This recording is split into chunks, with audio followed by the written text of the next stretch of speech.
উচ্চ মাধ্যমিক শ্রেণী ব্যবসা শিক্ষা শাখার প্রিয় শিক্ষার্থীবৃন্দ, আশা করি তোমরা সবাই ভালো আছো। আজ আমি উচ্চ মাধ্যমিক হিসাব বিজ্ঞান প্রথম পত্র নিয়ে তোমাদের সামনে উপস্থাপন করছি। আমাদের অনলাইন ক্লাস রুটিন অনুযায়ী সম্পন্ন হচ্ছে। আশা করি তোমরা সকল শিক্ষকের অনলাইন ক্লাসে নিয়মিত অংশগ্রহণ করছো। প্রিয় শিক্ষার্থীরা,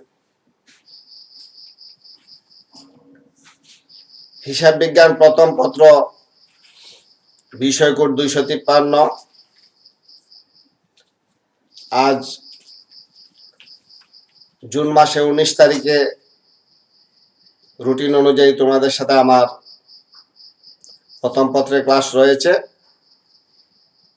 আমি মোহাম্মদ আফজাল আলম চৌধুরী, সহকারী অধ্যাপক হিসাব বিজ্ঞান, লাউতলী ডাক্তার রশিদ আহমেদ উচ্চ বিদ্যালয় কলেজ, ফরিদগঞ্জ, চাঁদপুর।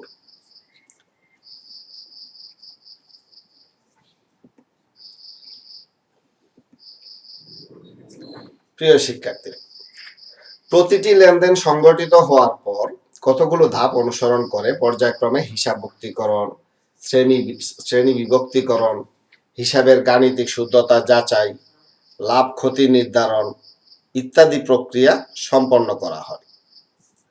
সেই প্রক্রিয়াগুলো সম্পন্ন করতে গিয়ে আমরা অনেক সময় বেশ কয়েকটা ধাপ, প্রতিবারই আমাদেরকে বেশ কয়েকটা ধাপ অনুসরণ করতে হয়।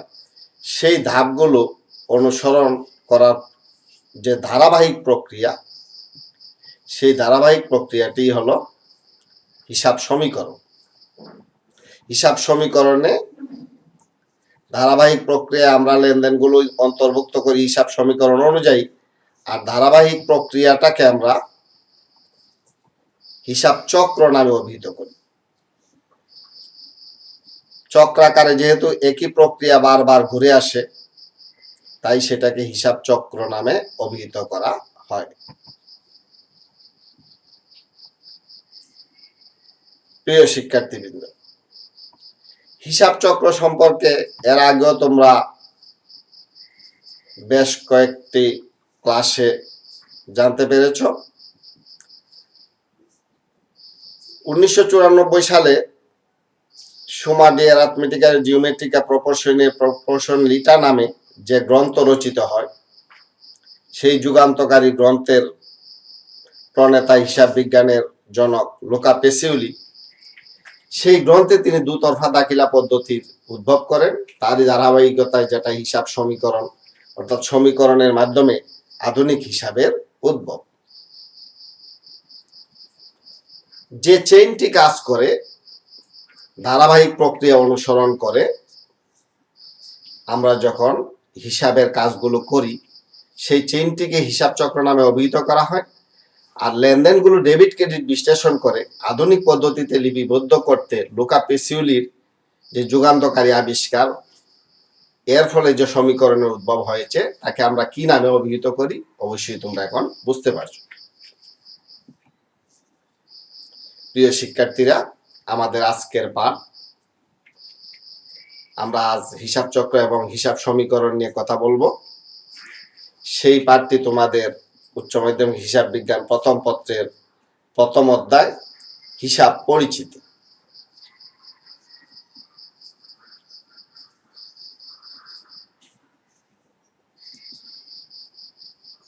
আজকের এই পাঠের শিক্ষণফল আমরা কি কি অর্জন করব আজকের এই পাঠ থেকে। প্রিয় শিক্ষার্থীবৃন্দ, আজকের উচ্চ মাধ্যমিক হিসাব বিজ্ঞান প্রথম পত্রের এই প্রথম পাঠ থেকে আশা করি আমরা হিসাব সমীকরণ কি তা বলতে পারবো, হিসাব চক্রের ধাপসমূহ লিখতে পারবে, হিসাবের প্রাথমিক বই কাকে বলে বলতে পারবে, লেনদেন সমূহকে হিসাব সমীকরণ অনুসরণ করে হিসাবের প্রাথমিক বইয়ে লিপিবদ্ধ করতে পারবে, এবং টেবুলার ছক বা বিবরণী ছক, যেটা কিভাবে এই ছকে লেনদেন অন্তর্ভুক্ত করতে হয় তা শিখবে এবং অন্তর্ভুক্তকরণ সম্পন্ন করতে পারবে। প্রিয় শিক্ষার্থীবৃন্দ, তাহলে আমরা আমাদের ক্লাসে প্রবেশ করি। হিসাব সমীকরণ, accounting equation. A equal to L plus E, অর্থাৎ assets equal to liabilities plus equity. আমরা যদি এটাকে বাংলায় বলি, সম্পদ সমান দায় যোগ মালিকানা সম্পদ, মালিকানা সত্ত্ব। সম্পদ সমান দায় যোগ মালিকানা সত্ত্ব। সম্পদ, আমরা যে যে ধরনের সম্পদ দেখি তার মধ্যে দুইটি ভাগ যদি আমরা করি, কিছু হলো চলতি সম্পদ এবং কিছু হলো স্থায়ী সম্পদ। আমরা দেখে নেই সম্পদকে কি আমরা সম্পদ হিসেবে অন্তর্ভুক্ত করি। কয়েকটা উদাহরণ দেখলে তোমরা খেয়াল করতে পারবে। নগদ টাকা, ব্যাংকে জমা, প্রাপ্য নোট, প্রাপ্য হিসাব, এগুলোকে আমরা চলতি সম্পদ নামে অভিহিত করি। এছাড়া রয়েছে অগ্রিম খরচ, বকেয়া আয়, আর জমি, দালান কোটা, যন্ত্রপাতি, সুনাম, এই ধরনের দীর্ঘমেয়াদে ব্যবহার করা যায়, দীর্ঘমেয়াদে সার্ভিস পাওয়া যায়, সেবা পাওয়া যায়, এমন সব ব্যয়ের মাধ্যমে অর্জিত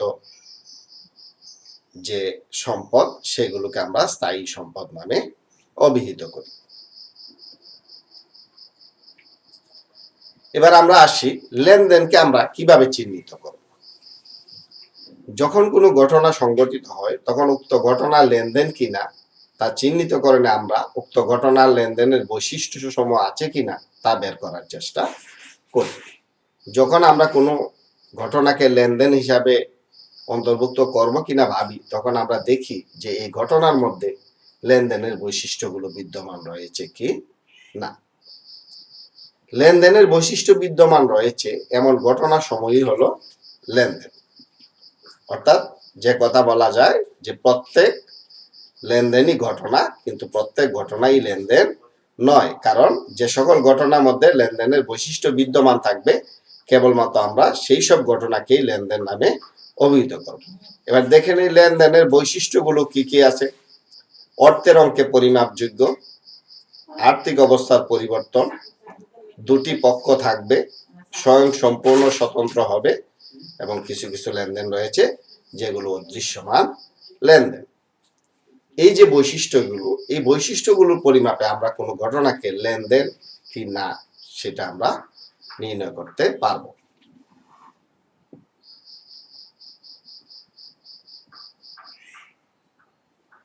প্রিয় শিক্ষার্থীবৃন্দ, তাহলে আমরা যে কোনো ঘটনা যখন সংঘটিত হবে সেই ঘটনাটা লেনদেন কিনা সেটা জানার জন্য যে বৈশিষ্ট্যগুলোকে ভিত্তি হিসাবে ধরব, আমরা দেখে নিলাম সেই বৈশিষ্ট্যগুলো কি কি।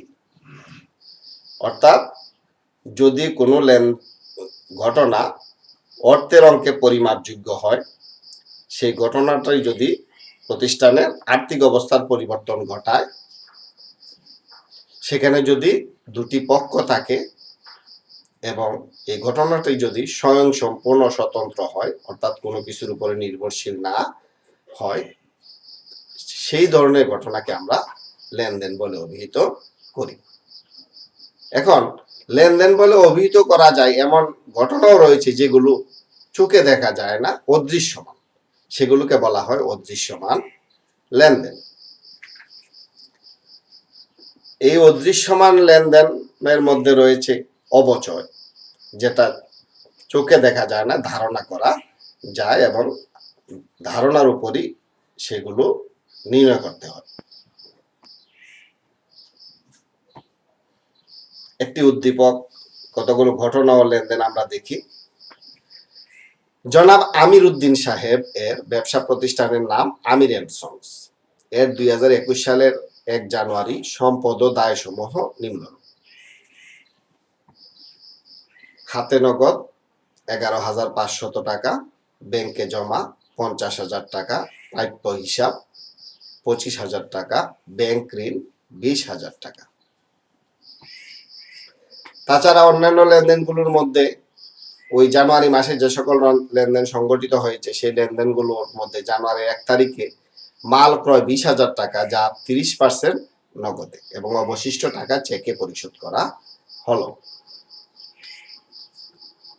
একই তারিখে মাসিক ১,০০০ টাকা বেতনে একজন নিরীক্ষক নিয়োগ দেওয়া হলো। জানুয়ারির ১১ তারিখে মাল বিক্রয় ১৮,০০০ টাকার, যার ৫০% নগদে পাওয়া গেল।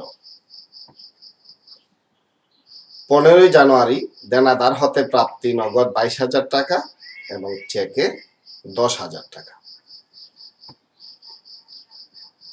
জানুয়ারির ২৫ তারিখে ঋণের ৫০০ টাকা সুদ সহ সমুদয় টাকা পরিশোধ করা হলো। এবং জানুয়ারি মাসের ৩১ তারিখে নিরীক্ষক সহ কর্মচারীর বেতন প্রদান ৪,০০০ টাকা এবং ভাড়া পরিশোধ ২,০০০ টাকা। প্রিয় শিক্ষার্থীবৃন্দ, এই যে উদ্দীপকটিতে বেশ কিছু ঘটনা রয়েছে এবং এই ঘটনাগুলোর মধ্যে কোনো কোনো ঘটনা রয়েছে যেগুলো লেনদেন নয়, আবার কোনো কোনো ঘটনা রয়েছে যেগুলো লেনদেন। সেই লেনদেনগুলোকে হিসাবভুক্তকরণই আজ আমাদের কাজ। আমাদের করণীয়গুলো আমরা দেখে নিই।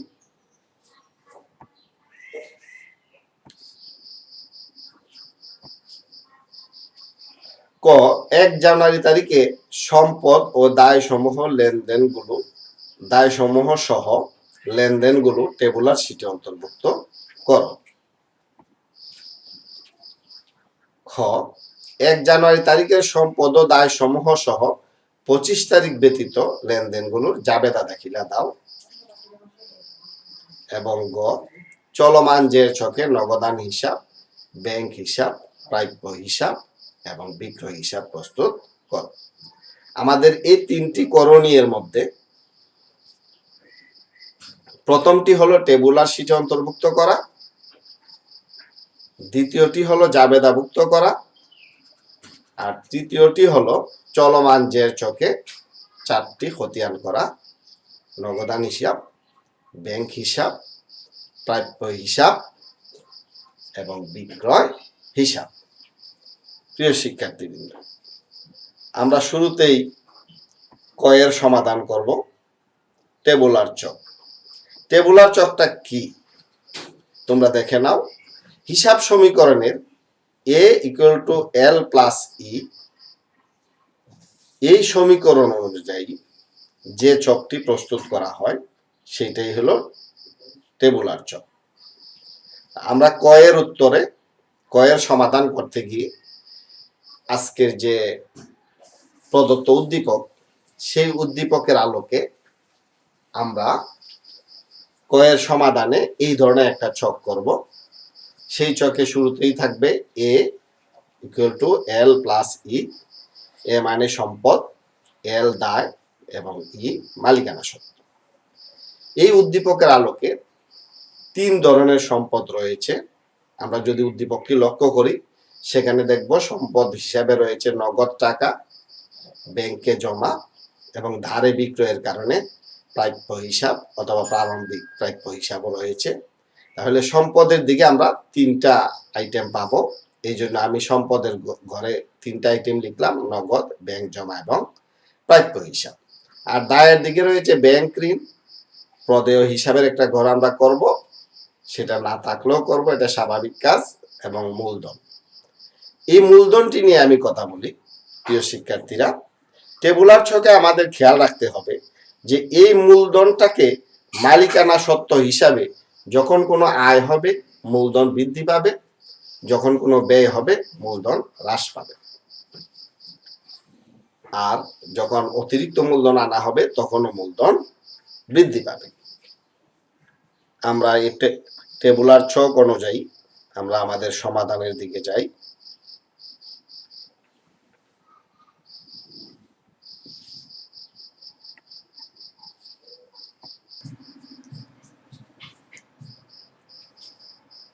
টেবুলার ছকের ঘরটি তোমরা আবার ভালো করে দেখে নাও যে আমরা সম্পদের পাশে 3টি আইটেম লিপিবদ্ধ করেছি এবং দায়ের পাশে 3টি, আর শেষে মন্তব্যের একটি ঘর রয়েছে। এই ছক অনুযায়ী আমরা আমাদের আজকের এই সমাধানটি সম্পন্ন করব।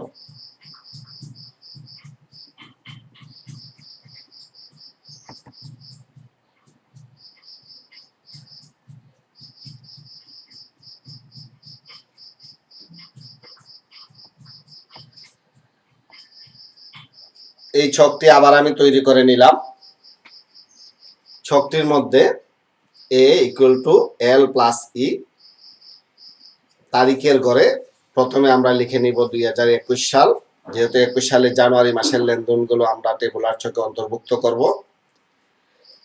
জানুয়ারির 1 তারিখে নগদ 11,500 টাকা ছিল, আমরা সম্পদের দিকে লিখলাম নগদের ঘরে 11,500। প্রিয় শিক্ষার্থীরা, তোমরা খেয়াল করো, নগদের ঘরে 11,500, ব্যাংকে জমার ঘরে 50,000 টাকা এবং প্রাপ্য হিসাব ছিল 25,000 টাকা। তাছাড়া ব্যাংক ঋণ ছিল 20,000 টাকা, আমরা ব্যাংক ঋণ লিখলাম এল এর ঘরে, অর্থাৎ দায়। এখন আমরা মূলধনের পরিমাণটা কিভাবে নির্ণয় করব? নগদ 11,500, ব্যাংকে জমা 50,000, প্রাপ্য হিসাব 25,000। এই টোটাল টাকা থেকে 20,000 টাকা ব্যাংক ঋণ বাদ দিলে বের হবে 66,500 টাকা। সেটাই হলো মূলধন, অর্থাৎ সম্পদ থেকে দায়, বহির্দায় বাদ দিলে মূলধন বের হয়। আমরা মূলধন পেয়ে গেলাম 66,500।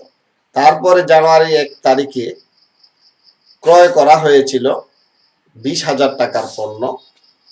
সেই 20,000 টাকার পণ্য ক্রয় করতে গিয়ে নগদে পরিশোধ করা হয়েছে 30%। 20,000 টাকার 30% 6,000 টাকা, নগদ টাকা হ্রাস পেল 6,000। অবশিষ্ট টাকা চেকের মাধ্যমে পরিশোধ করা হয়েছিল। 30% বাদ দিলে বাকি থাকে 70%। 20,000 টাকার 70% 14,000 টাকা ব্যাংক থেকে হ্রাস পেল। আর যেহেতু ক্রয় একটি ব্যয়, সুতরাং মূলধন হ্রাস পাবে 20,000 টাকা। তাহলে আমরা নগদ থেকে 6,000 টাকা হ্রাস পেলে নগদ টাকা 11,500 থেকে 6,000 বাদ দিলে থাকবে 5,500। ব্যাংক জমা 50,000 টাকা থেকে 14,000 টাকা বাদ দিলে থাকবে 36,000 এবং প্রাপ্য হিসাব 25,000 যা আছে তাই থাকবে। এদিকে দায়ের দিকে ব্যাংক ঋণ 20,000 20,000ই থাকবে এবং মূলধন 66,500 টাকা থেকে 20,000 টাকা ক্রয় ব্যয়টা বাদ দিলে থাকবে 46,500 টাকা। জানুয়ারি 1 তারিখের পরে 11ই জানুয়ারি 18,000 টাকার পণ্য বিক্রয় করা হয়েছিল, যার 50%, অর্থাৎ 9,000 টাকা নগদে পাওয়া গেছে। সুতরাং নগদ বৃদ্ধি পেল 9,000 টাকা। আর যেহেতু বাকি 50%-এর সম্পর্কে কিছু বলা নেই, সুতরাং বাকি 50% ধারে বিক্রয়।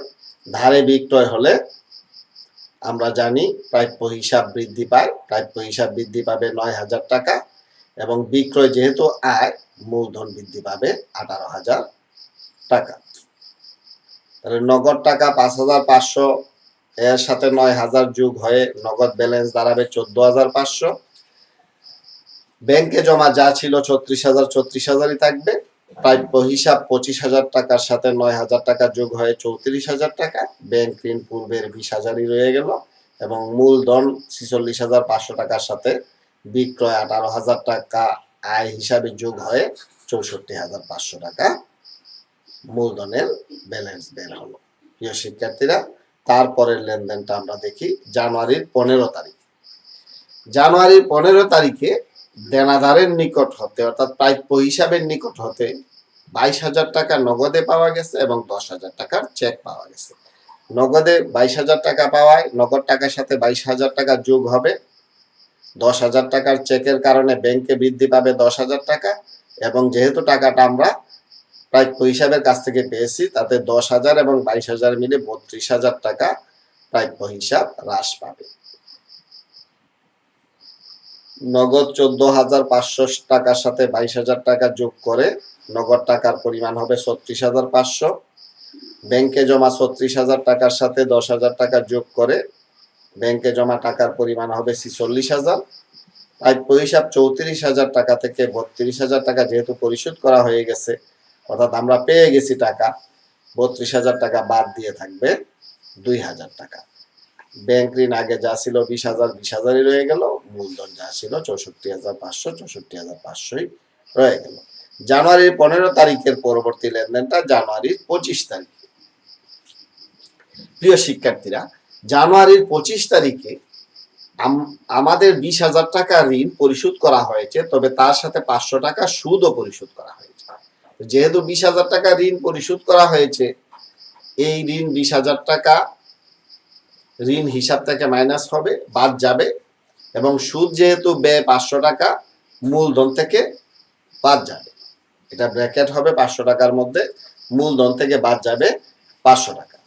আর নগদ পরিশোধ করতে হবে 20,500 টাকা। নগদ 36,500 টাকা থেকে 20,500 টাকা বাদ দিতে হবে। ব্যাংক ঋণ 20,000 থেকে 20,000 বাদ দিয়ে ব্যালেন্স 0 হয়ে যাবে, এবং মূলধন 64,500 টাকা থেকে 500 টাকা বাদ দিয়ে 64,000 টাকা হবে। তাহলে আমাদের নগদের ব্যালেন্স দাঁড়ালো 16,000,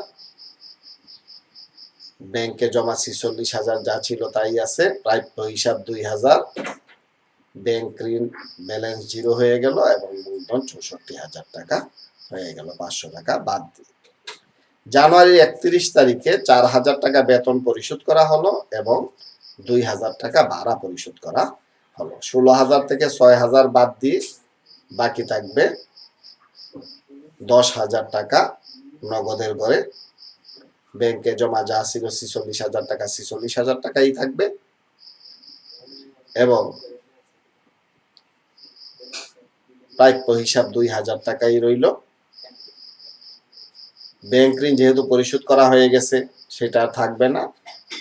আর 64,000 টাকা মূলধন থেকে 6,000 টাকা ব্যয় বাদ দিলে থাকবে 58,000 টাকা। তাহলে সম্পদের দিকের যোগফল আমাদের দাঁড়ালো 58,000, দায়ের দিকের যোগফল 58,000 টাকা। প্রিয় শিক্ষার্থীরা, আমাদের টেবুলার শিটে এই কার্যক্রমটুকু সম্পন্ন হয়ে গেল। তোমরা ভালো করে খেয়াল করো যে এই টেবুলার শিটে আমরা যে কার্যক্রমটি সম্পাদন করলাম, সেই কার্যক্রমে প্রথমে আমরা ব্যালেন্সগুলো লিখে ফেললাম, অর্থাৎ প্রারম্ভিক উদ্বৃত্তগুলো অন্তর্ভুক্ত করে ফেললাম। এই প্রারম্ভিক উদ্বৃত্তগুলো অন্তর্ভুক্ত করে আমরা কিভাবে লিখলাম? সম্পদের দিকে 3টা সম্পদ লিখলাম, এবং 3টা সম্পদের যে যোগফল, সেই যোগফল থেকে একটি দায় ছিল ব্যাংক ঋণ, সেই ব্যাংক ঋণটা বাদ দেওয়ার পরে যে টাকাটা রইল সেটা মূলধন হিসাবে লিখলাম। পরবর্তীতে প্রতিটি লেনদেন আমরা কিভাবে অন্তর্ভুক্ত করেছি সেটা তোমরা আমার বিবরণীতেই পেয়েছ।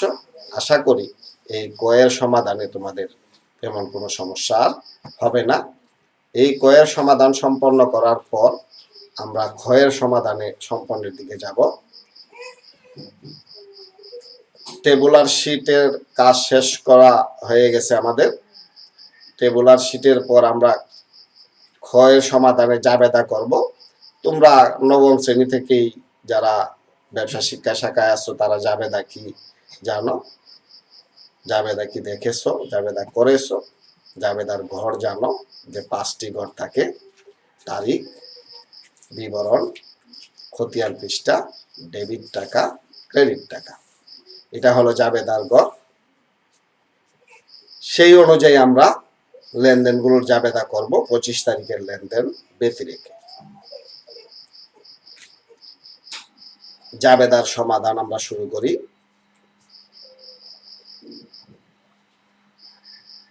শুরুতেই যে যে সম্পদগুলো ছিল সেই সম্পদগুলো ডেবিট লিখব। নগদান হিসাব ডেবিট 11,500, ব্যাংক হিসাব ডেবিট 50,000, প্রাপ্য হিসাব ডেবিট 25,000। এই 3টা ডেবিটের পর একটি দায় আছে বহির্দায়, সেটা ক্রেডিট করব।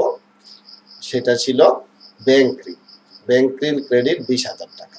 এবার 3টা ডেবিটের যোগফল থেকে ব্যাংক ঋণ 20,000 টাকা বাদ দিয়ে অবশিষ্ট টাকাটা আমরা লিখব মূলধন হিসাব। মূলধন হিসাব 66,500 টাকা। জানুয়ারির 1 তারিখে আবার 20,000 টাকার মাল ক্রয় করা হয়েছে।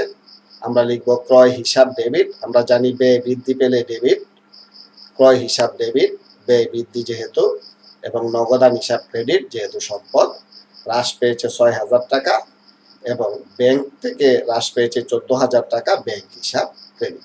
আমরা ইতিমধ্যে এই অ্যামাউন্টগুলো বের করেছি আমরা টেবুলার শিট করার সময়। প্রিয় শিক্ষার্থীরা, আমরা যখন টেবুলার শিটে এটা প্রস্তুত করেছি তখনই আমরা বের করেছি ক্রয়ের 20,000 টাকা নগদে ক্রয় করা হয়েছে 30%, 6,000 টাকা এবং অবশিষ্ট 14,000 টাকা চেকের মাধ্যমে ক্রয় করা হয়েছে। সেই প্রেক্ষিতে আমরা এখানে অ্যামাউন্টগুলো অন্তর্ভুক্ত করলাম, শুধু ডেবিট ক্রেডিট বিশ্লেষণের কাজটুকু আমরা এখানে নতুন করলাম।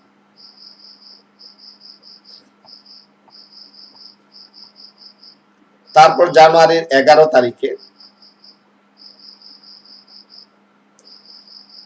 প্রাপ্য হিসাবের নিকট থেকে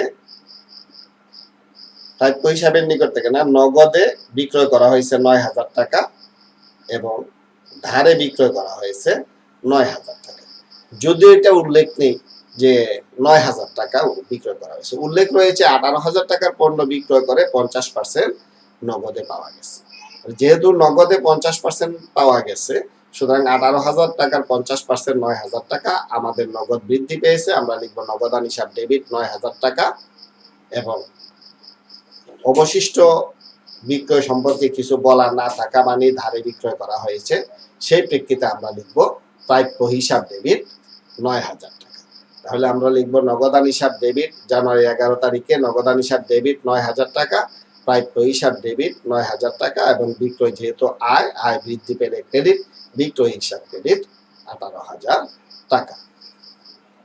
জানুয়ারি 15 তারিখে লেনদেনের মধ্যে তোমরা খেয়াল করো, প্রাপ্য হিসাবের নিকট থেকে নগদে 22,000 টাকা পাওয়া গেছে এবং চেক মারফত 10,000 টাকা পাওয়া গেছে। তাহলে আমরা লিখব নগদান হিসাব ডেবিট 22,000, ব্যাংক হিসাব ডেবিট 10,000। তাহলে 22,000 এবং 10,000 মিলে 32,000 টাকা প্রাপ্য হিসাব হ্রাস পাবে। আমরা লিখব প্রাপ্য হিসাব ক্রেডিট 32,000 টাকা। অর্থাৎ সম্পদ হ্রাস পেলে ক্রেডিট হয়, সম্পদ বৃদ্ধি পেলে ডেবিট হয়। জানুয়ারি 31 তারিখে বেতন এবং ভাড়া প্রদান করা হয়েছে।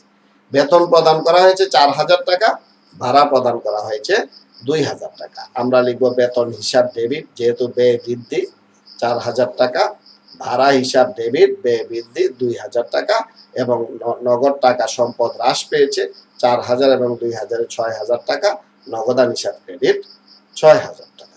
প্রিয় শিক্ষার্থীরা, আমাদের জাবেদার যোগফল বের হলো 1,62,500 টাকা। আমি আশা করি এই জাবেদা তোমরা নিজেরা করতে পারবে। অর্থাৎ তোমাদেরকে যদি বলা হয় হিসাবের প্রাথমিক বই প্রস্তুত করো, তাহলে আমরা জানি হিসাবের প্রাথমিক বই হলো জাবেদা। লেনদেনগুলো সংগঠিত হওয়ার পর তারিখের ক্রমানুসারে ডেবিট ক্রেডিট বিশ্লেষণ করে হিসাবের যে বইয়ে প্রাথমিকভাবে লিপিবদ্ধ করা হয় সেই বইটাকে বলা হয় জাবেদা। সেই জাবেদা আমরা অন্তর্ভুক্ত করব এইভাবে, যেভাবে আমরা অন্তর্ভুক্ত করে দেখাইলাম। এর আগে আমি জাবেদার ঘর তোমাদেরকে দেখিয়েছি, তোমরা আবার জাবেদার ঘর যদি দেখতে চাও দেখে নিতে পারো।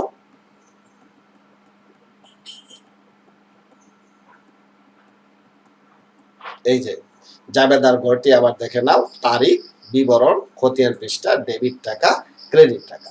পরবর্তীতে প্রদর্শনের সুবিধার্থে আমি এইভাবে জাবেদাটি প্রস্তুত করে দেখিয়েছি। ঘর অনুযায়ী যদিও দাগগুলো আমি দিইনি, কিন্তু সেই ঘর অনুযায়ী আইটেমগুলো লিখে আমি তোমাদেরকে প্রদর্শন করেছি তোমাদের বোঝার সুবিধার্থে।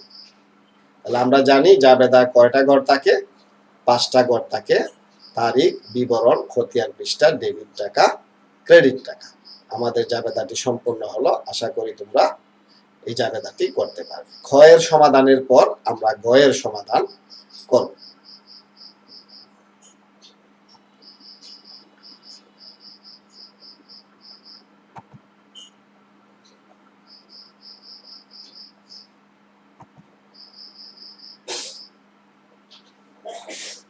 প্রিয় শিক্ষার্থীদের, গয়ের সমাধানে আমাদেরকে আমাদের যে করণীয় দেওয়া হয়েছে সেই করণীয় হলো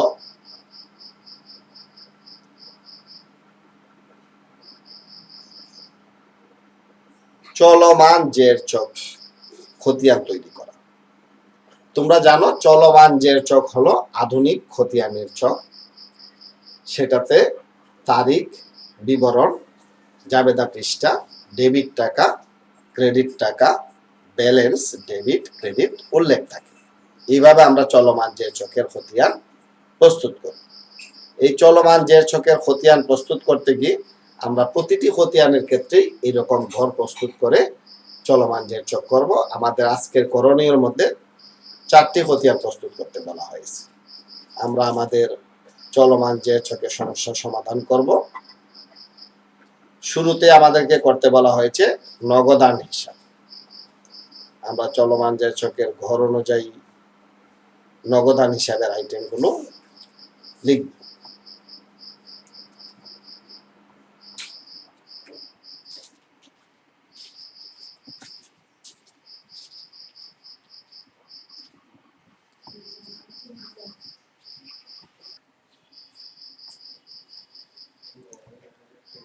আমরা যদি নগদান হিসাবের গড়টির দিকে খেয়াল করি, আমরা দেখব যে জানুয়ারির 1 তারিখে নগদান হিসাবের ব্যালেন্স ছিল 11,500 টাকা। আমরা সেটা সরাসরি ব্যালেন্স বিডিতেও লিখতে পারি। যেহেতু নগদান হিসাব ডেবিট আইটেম, এটা একটা সম্পদ, চলতি সম্পদ, তাই ব্যালেন্স বিডি লিখে ব্যালেন্সের ডেবিট দিকে লিখব।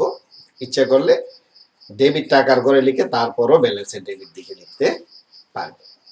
জানুয়ারি 1 তারিখে ক্রয় করা হয়েছিল 20,000 টাকার পণ্য, যার 30% নগদে। সেই 30% 6,000 টাকা ক্রয় করলে নগদ টাকা হ্রাস পায়, কমে যায়। তাই আমরা ক্রয় হিসাব লিখে ক্রেডিট দিকে লিখব 6,000 টাকা। 11,500 টাকা থেকে 6,000 টাকা বাদ দিলে নগদের ব্যালেন্স থাকবে 5,500 টাকা। পরবর্তীতে বিক্রয় করা হয়েছে 18,000 টাকা, যার 50% 9,000 টাকা নগদে পাওয়া গেছে। বিক্রয় হিসাব লিখে ডেবিটের ঘরে 9,000 টাকা হবে, আর 5,500 টাকা ডেবিট ব্যালেন্স পূর্বেই ছিল, আর এই 9,000 টাকা ডেবিট যোগ হয়ে 14,500 টাকা ব্যালেন্সের ঘরে বসবে। প্রিয় শিক্ষার্থীরা, 15 জানুয়ারি প্রাপ্য হিসাবের নিকট হতে নগদে 22,000 টাকা পাওয়া গেছে। তাতে নগদ টাকা বৃদ্ধি পেয়েছে। ডেবিট টাকার ঘরে আমরা লিখবো, প্রাপ্য হিসাব লিখে ডেবিট টাকার ঘরে 22,000 টাকা, আর 14,500 আর 22,000 টাকা যুক্ত হয়ে ডেবিট ব্যালেন্স বের হবে 36,500 টাকা। জানুয়ারির 25 তারিখের লেনদেনটি শিক্ষার্থীরা আমরা জাবেদাভুক্ত করি নাই। যেহেতু আমরা জাবেদাভুক্ত করি নাই, সুতরাং আমরা জাবেদা দেখে এই নগদান হিসাবের খতিয়ানটি করলে খতিয়ানটি যথাযথ হবে না। আমাদেরকে খেয়াল করতে হবে যে 25 তারিখের লেনদেনটি জাবেদা অন্তর্ভুক্ত করতে বলা হয় নাই, তাই আমরা জাবেদাভুক্ত করি নাই।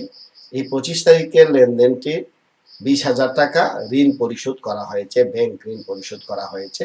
আমরা ব্যাংক ঋণ হিসাব লিখে ক্রেডিটের ঘরে লিখব 20,000 টাকা। যেহেতু নগদ 20,000 টাকা ব্যাংক ঋণ বাবদ চলে গেছে, আরো 500 টাকা গিয়েছে, সেই 500 টাকা গেছে ব্যাংক ঋণের সুদ নামে। আমরা লিখব ব্যাংক ঋণ হিসাব লিখে ক্রেডিটের টাকার ঘরে লিখব 20,000 টাকা। পূর্বের ব্যালেন্স 36,500 টাকা থেকে 20,000 টাকা বাদ দিয়ে আমাদের নগদের ব্যালেন্স হয়ে দাঁড়াবে 16,500 টাকা। পরবর্তীতে 1 তারিখে যেহেতু ব্যাংক ঋণের সুদ পরিশোধ করা হয়েছে 500 টাকা, সেটাও ক্রেডিট হবে 500 টাকা।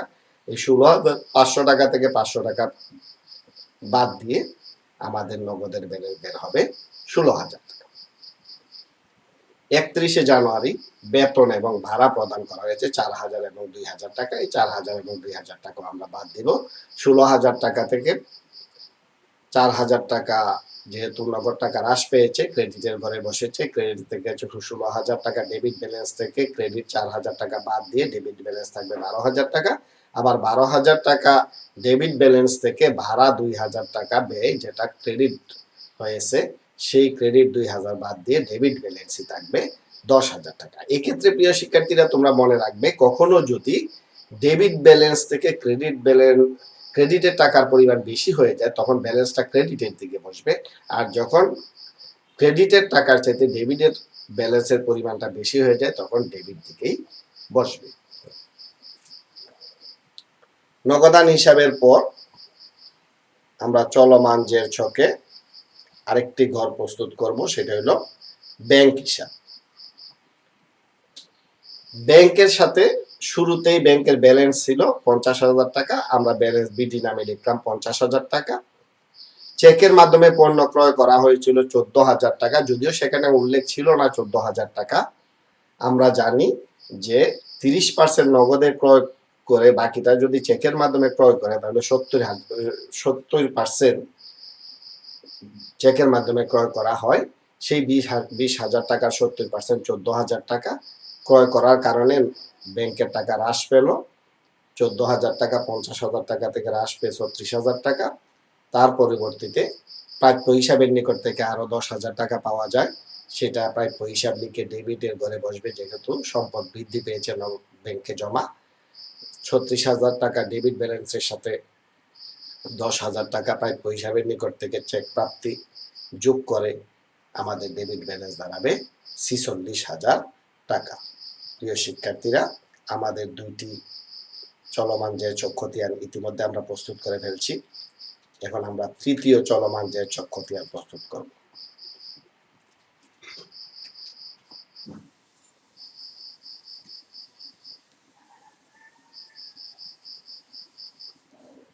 আমরা জানি চলমান জের ছকের 7টি ঘর থাকে: তারিখ, বিবরণ, জাবেদা পৃষ্ঠা, ডেবিট টাকা, ক্রেডিট টাকা, ডেবিট ব্যালেন্স, ক্রেডিট ব্যালেন্স।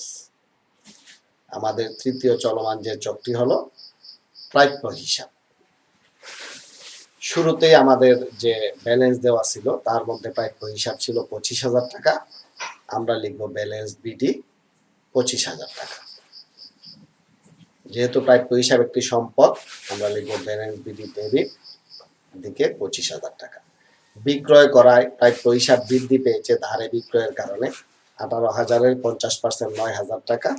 25,000 টাকার সাথে 9,000 টাকা বৃদ্ধি পেয়ে আমাদের প্রাপ্য হিসাবের পরিমাণ দাঁড়ালো 34,000 টাকা।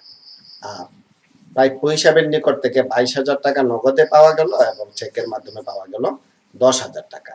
এই 32,000 টাকা আমরা যখন প্রাপ্য হিসাবের নিকট থেকে পেয়ে গেলাম নগদে এবং চেকের মাধ্যমে, তখন আমাদের প্রাপ্য হিসাবের ডেবিট ব্যালেন্স রয়ে গেল 2,000 টাকা। অর্থাৎ জানুয়ারি মাস শেষে আমাদের প্রাপ্য হিসাবের পরিমাণ 2,000 টাকা। প্রিয় শিক্ষার্থীরা, তোমরা আবার খেয়াল করো, প্রাপ্য হিসাবের জানুয়ারি 1 তারিখে ব্যালেন্স দেওয়া ছিল 25,000 টাকা। যেহেতু প্রাপ্য হিসাব সম্পদ, আমরা ডেবিট দিকে লিখতেছি ব্যালেন্সের ঘরে 25,000 টাকা। ধারে বিক্রয় করার কারণে প্রাপ্য হিসাব বৃদ্ধি পায় 9,000 টাকা। প্রাপ্য হিসাব বৃদ্ধি পেয়ে হয়েছে 34,000 টাকা। আর প্রাপ্য হিসাবের নিকট থেকে যখন আমরা নগদে এবং চেকে টাকা পেলাম, তখন প্রাপ্য হিসাব হ্রাস পেল। নগদের কারণে হ্রাস পেল 22,000 টাকা, চেক প্রাপ্তির কারণে হ্রাস হলো 10,000 টাকা। 32,000 টাকা হ্রাস পেয়ে আমাদের প্রাপ্য হিসাবে ডেবিট ব্যালেন্স বেরোলো 2,000 টাকা। প্রাপ্য হিসাব সবসময় ডেবিট ব্যালেন্স থাকে। প্রিয় শিক্ষার্থীরা, প্রাপ্য হিসাব প্রস্তুতের পর আমাদের সর্বশেষ খতিয়ান প্রস্তুত করতে হবে। সেই সর্বশেষ খতিয়ানও চলমান জের ছক, যেখানে 7টি ঘর হবে: তারিখ, বিবরণ, জাবেদা পৃষ্ঠা, ডেবিট টাকা, ক্রেডিট টাকা। সেই চলমান জের ছকে আমরা বিক্রয় হিসাব প্রস্তুত করব। এই বিক্রয় হিসাবের শুরুই হলো জানুয়ারি 11 তারিখে।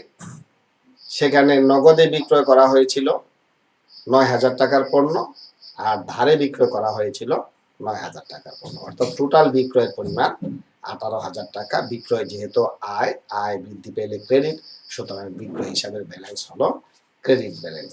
আমরা ক্রেডিট দিকে লিখব নগদান হিসাব 9,000 টাকা, প্রাপ্য হিসাব 9,000 টাকা। প্রিয় শিক্ষার্থীরা, প্রদত্ত উদ্দীপকের আলোকে আমাদের ক, খ এবং গ এর সমাধান এখানেই সম্পন্ন হলো। আশা করি তোমরা এই সমস্যাগুলোর আলোকে সমাধান করতে পারবে।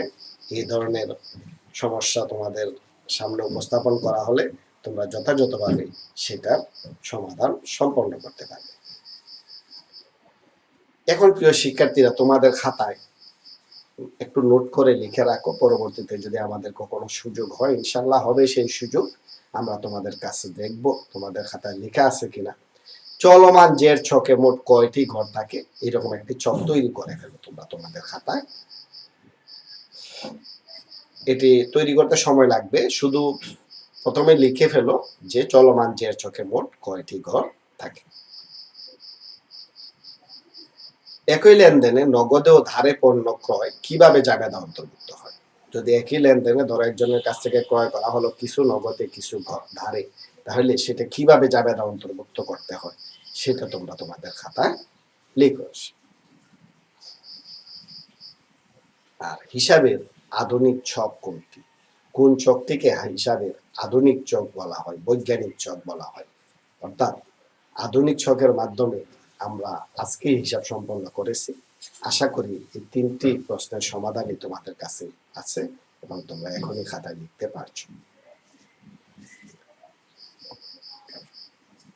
প্রিয় শিক্ষার্থীরা, কোভিড-19 সচেতনতাও আমাদের করণীয়। আমরা ঘর হতে বের হলে অবশ্যই মাস্ক পরিধান করব, নির্দিষ্ট দূরত্ব বজায় রাখব, বিনা কারণে ঘর হতে বের হব না এবং বের হতে হলে বাহির থেকে ঘরে আসলে অবশ্যই নিজেকে পরিষ্কার পরিচ্ছন্ন করা, বারবার হাত ধৌত করা, বাইরে থেকে আসার পরে কাপড় চোপড় আলাদা করে সেগুলোকে রৌদ্রে শুকানো, এই কাজগুলো আমরা করে যাচ্ছি এবং সামনেও করে যাব, কারণ সবার আগে হলো বেঁচে থাকা। আশা করি তোমরা কোভিড-19 বিধিবিধানগুলো মেনে চলবে। বাড়ির কাজ। জনাব মহিন সাহেবের ব্যবসা প্রতিষ্ঠানের নাম মোবারক অ্যান্ড সন্স। এর 2021 সালের 1 জানুয়ারি তারিখে সম্পদ ও দায়সমূহ নিম্নরূপ: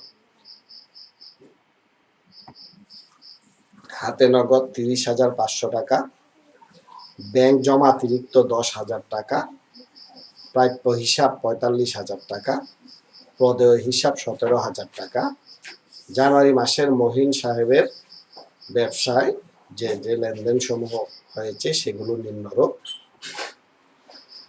জানুয়ারি 10 মাল ক্রয় 30,000 টাকার, যার 50% নগদে পরিশোধ করা হয়েছে। জানুয়ারি 17 মাল বিক্রয় 38,000 টাকার, যার 40% নগদে এবং অবশিষ্ট টাকা বিলের মাধ্যমে স্বীকৃতি পাওয়া গেল, অর্থাৎ একটা প্রাপ্য বিল পাওয়া গেল। জানুয়ারি 19 তারিখে দেনাদার হতে প্রাপ্তি নগদ 12,000 টাকা। জানুয়ারি 25 ঋণের 50% টাকা নগদে পরিশোধ করা হলো এবং জানুয়ারি 31 তারিখে কর্মচারী বেতন প্রদান 3,000 টাকা এবং ভাড়া পরিশোধ 1,000 টাকা। অনেকটাই আমাদের আজকে যে উদ্দীপকের আলোকে আমরা সমস্যা সমাধান করলাম সেই উদ্দীপকের আলোকে সমাধানযোগ্য। দুই একটা বিষয় গরমিল রয়েছে, সেই বিষয়গুলোতে যদি তোমাদের কোনো ধরনের সমস্যা হয় তোমরা আমার সাথে ফোনে যোগাযোগ করবে, মেসেঞ্জারে যোগাযোগ করবে, আমাদের প্রতিষ্ঠানের ফেসবুকের মেসেজ অপশনে মেসেজ দেবে। আশা করি তোমাদের সমস্যার সমাধান হয়ে যাবে। আরেকটি কথা তোমাদের বলা হয়নি, এই যে উদ্দীপকের আলোকে আমরা ক খ গ এর সমাধান করলাম সেই উদ্দীপকগুলোর মধ্যে একটি উদ্দীপক ছিল যে উদ্দীপকটি লেনদেন নয়। আমি আগেই উল্লেখ করেছি, লেনদেন নয় সেই উদ্দীপকগুলো আমরা নির্ণয় করব লেনদেনের বৈশিষ্ট্য দ্বারা। সেই উদ্দীপকের মধ্যে লেনদেনের বৈশিষ্ট্য রয়েছে কিনা। ওই উদ্দীপকের উল্লেখ ছিল, উদ্দীপকের আলোকে যে ঘটনাটি উল্লেখ ছিল সেই ঘটনাটি হলো যে একজন নিরীক্ষক নিয়োগ দেওয়া হয়েছে 1,000 টাকা বেতনে। যদিও 1,000 টাকা বেতনে কথাটা উল্লেখ থাকলে মনে হয় যে নগদে পরিমাপযোগ্য, কিন্তু সত্যিকার অর্থে একজনকে নিয়োগের সময় তো তাকে বেতন দেওয়া হয় না। বেতন দেওয়া হয় তার নিয়োগের পরবর্তীতে কাজ সম্পন্ন করা অথবা নির্দিষ্ট সময় শেষে। যেহেতু তাকে নিয়োগ দেওয়া হয়েছে সেটা যত টাকা বেতনই নিয়োগ দেওয়া হোক এটি লেনদেন নয়। এই জন্য আমরা লেনদেন হিসাবে জাবেদাভুক্তও করিনি এবং হিসাব সমীকরণে যে অন্তর্ভুক্ত সমীকরণ টেবুলার শিটও আমরা এটা অন্তর্ভুক্ত করিনি। আশা করি তোমরা এই সমস্যাটি বুঝতে পেরেছো এবং সমাধান করতে গিয়ে ভবিষ্যতে তোমরা কোনো সমস্যার সম্মুখীন হবে না। প্রিয় শিক্ষার্থীরা, আজকের এই উদ্দীপকের আলোকে তোমাদের করণীয় আগের মতোই জানুয়ারি তারিখে সম্পদ ও দায় সমূহ সহ লেনদেনগুলো টেবুলার শিটে অন্তর্ভুক্ত করো। খ, জাবেদা করো। এবং গ, চলমান জের ছকে নগদান হিসাব, ব্যাংক হিসাব, প্রাপ্য হিসাব এবং বিক্রয় হিসাব প্রস্তুত করো। এই করণীয়র আলোকে তোমরা আশা করি সবকিছু সুন্দরভাবে করতে পারবে। আজকের এই ক্লাসে অংশগ্রহণ করার জন্য সবাইকে ধন্যবাদ জানাই। সবাই ভালো থাকবে, সুস্থ থাকবে, নিরাপদে থাকো, এই কামনা করে আজকের মতো এখানেই বিদায় নিচ্ছি। আল্লাহ হাফেজ।